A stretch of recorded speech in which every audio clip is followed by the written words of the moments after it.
नमस्कार प्यारे बच्चों, कैसे हैं आप सभी। आज त्रिकोणमिति खत्म होने के बाद आज हम लोग स्टार्ट किए हैं निर्देशांक ज्यामिति, कोऑर्डिनेट ज्योमेट्री। कोऑर्डिनेट ज्योमेट्री जो है क्लास 10 के एग्ज़ाम में बहुत ज़्यादा वजन रखता है और बहुत अच्छा मार्क लाने में सहायता करता है। क्यों सहायता करता है? क्योंकि बहुत सारे क्वेश्चन इसमें रहता है और ख़ास करके ऑब्जेक्टिव क्वेश्चन इसमें से बहुत रहता है। तो सबसे पहले इसका जो सबसे बेसिक चीज़ है चतुर्थांश, उसको हम लोग समझेंगे। देखिए, ये लो हम लोग जानते हैं, ये एक्स एक्सिस है और ये वाई एक्सिस है। यहाँ क्या होता है? मूल बिंदु होता है। ये आपका मूल बिंदु हो गया।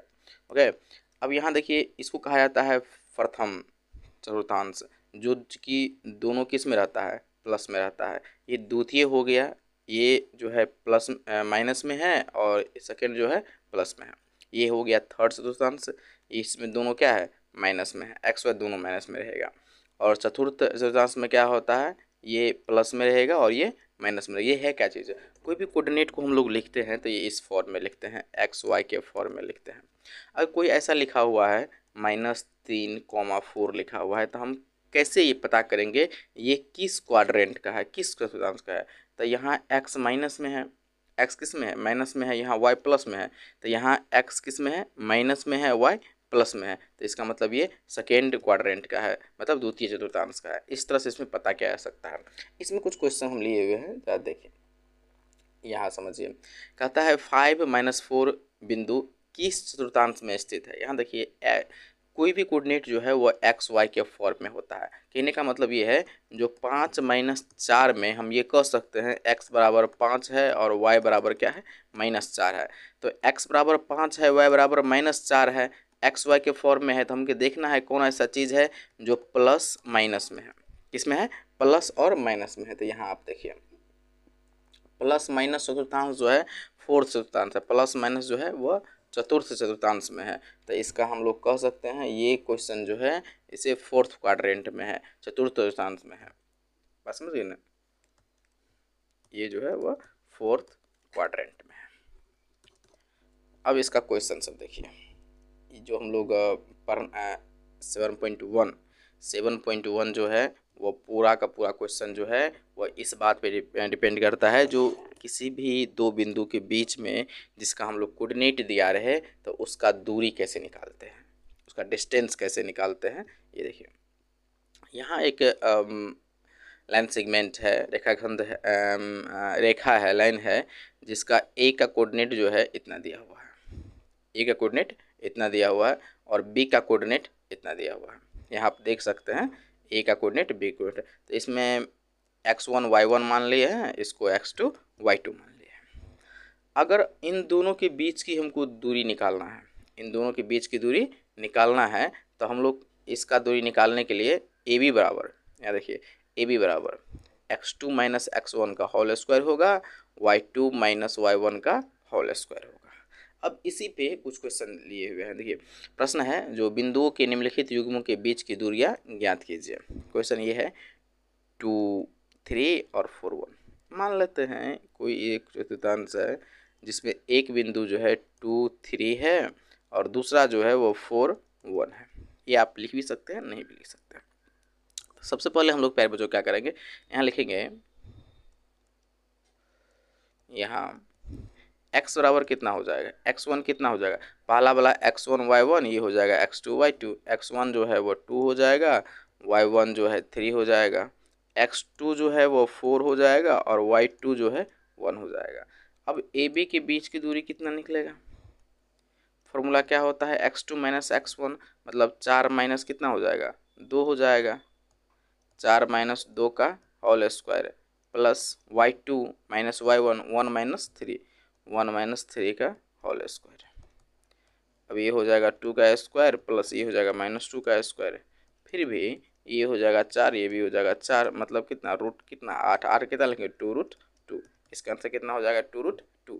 सेकेंड क्वेश्चन हमको दूरी के ही लिए हुए हैं, ए बी लिए हुए हैं और माइनस ए बी लिए हुए हैं।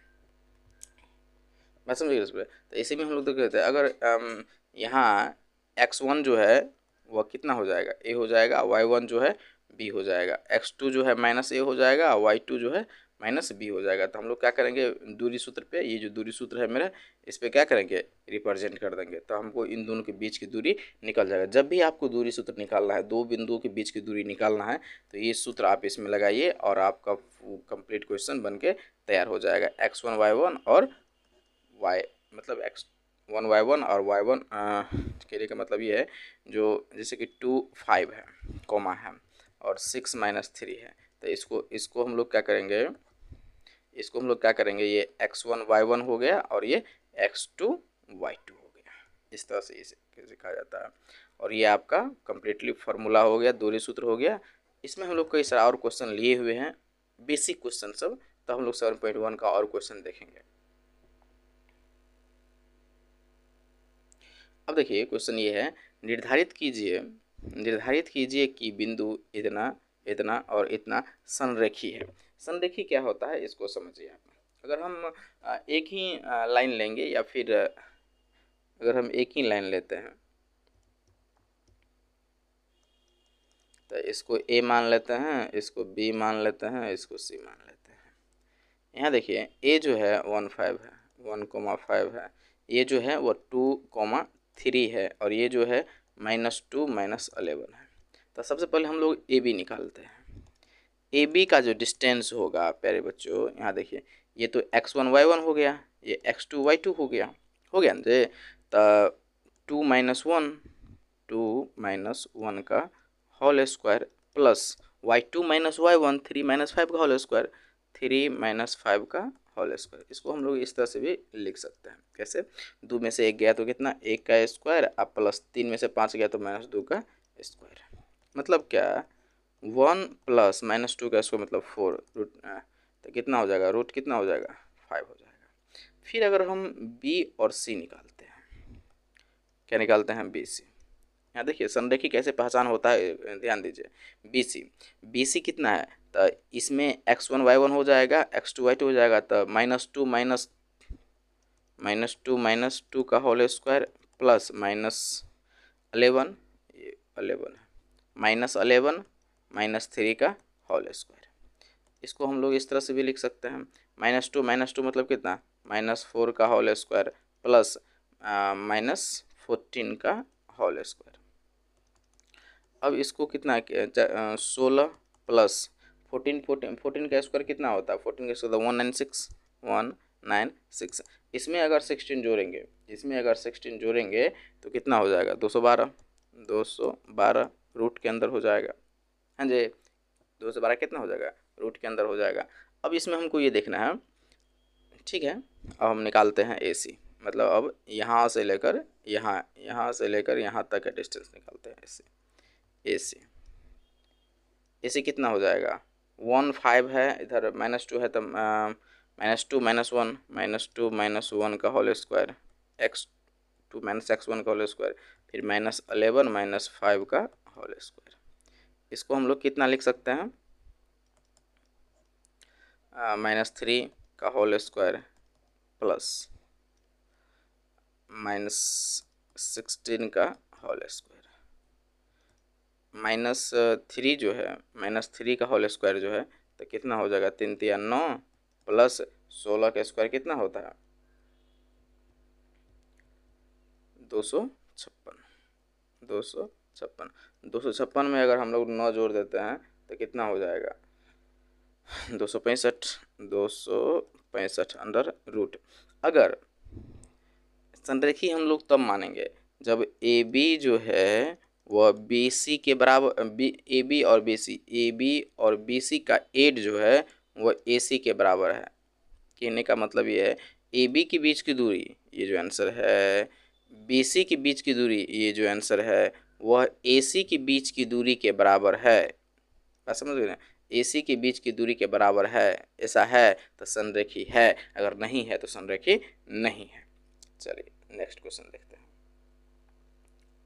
चलिए नेक्स्ट क्वेश्चन कहता है, जांच कीजिए कि बिंदु इतना इतना इतना एक समद्विबाहु त्रिभुज का शीर्ष है।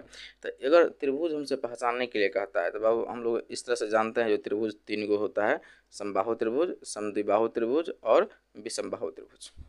एक ऐसा त्रिभुज जिसमें एक भी साइड बराबर नहीं हो, जिसे विषमबाहु कहते हैं। एक ऐसा त्रिभुज जिसका सभी साइड बराबर हो उसे समबाहु कहते हैं, एक ऐसा त्रिभुज जिसका दो साइड बराबर हो उसे समद्विबाहु कहते हैं। तो इसमें ए जो है हम कितना मान लेते हैं, ए मान लेते हैं कितना 5 - 2, 5 - 2, 5, -2, बीच में कॉमा लिखा जाता है ना। इसके बाद बी मान लेते हैं कितना 6, 4। इसके बाद मान लेते हैं कितना 7 - 2। अब सबसे पहले हम क्या करेंगे, तीनों साइड निकालेंगे, ए बी निकालेंगे, बी सी निकालेंगे और ए सी निकालेंगे। फिर देखेंगे इन तीनों साइड में क्या चीज़ मिल रहा है, क्या चीज़ नहीं मिल रहा है। तो यहाँ लिखेंगे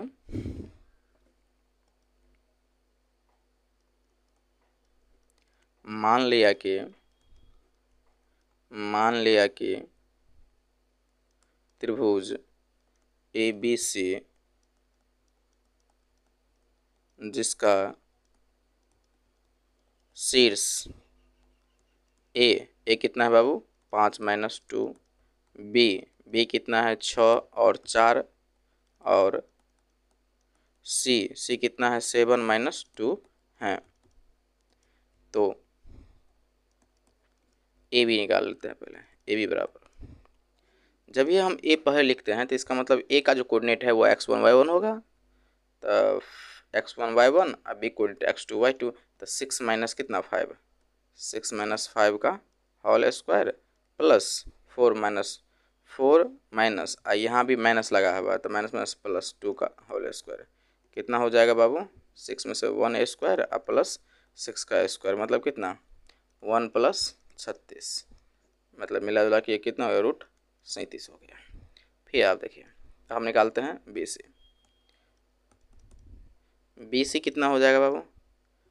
अब बी सी निकाल रहे हैं तो बी का जो कोऑर्डिनेट है वो x1 y1 हो जाएगा और सी का कोऑर्डिनेट जो है x2 y2 हो जाएगा।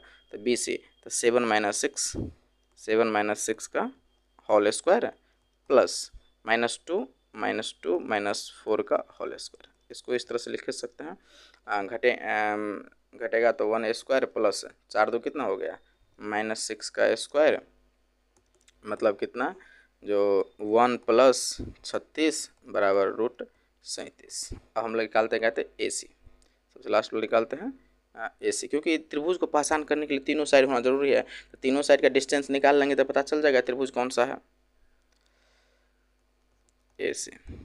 ए सी जब निकाल रहे हैं तो ए का जो कोऑर्डिनेट होगा वो x1 y1 होगा और सी का कोऑर्डिनेट x2 y2 होगा। तो हम कह सकते हैं 7 माइनस कितना 5, 7 - 5 का होल स्क्वायर प्लस -2 और -2 है तो हो जाएगा +2 का होल स्क्वायर कितना हो जाएगा 2 का स्क्वायर प्लस ये तो कट के हो जाएगा 0 का स्क्वायर मतलब कितना 2 2 ना 4, ये हो गया 4 मतलब इसका 2 हो गया, ये 2 हो गया।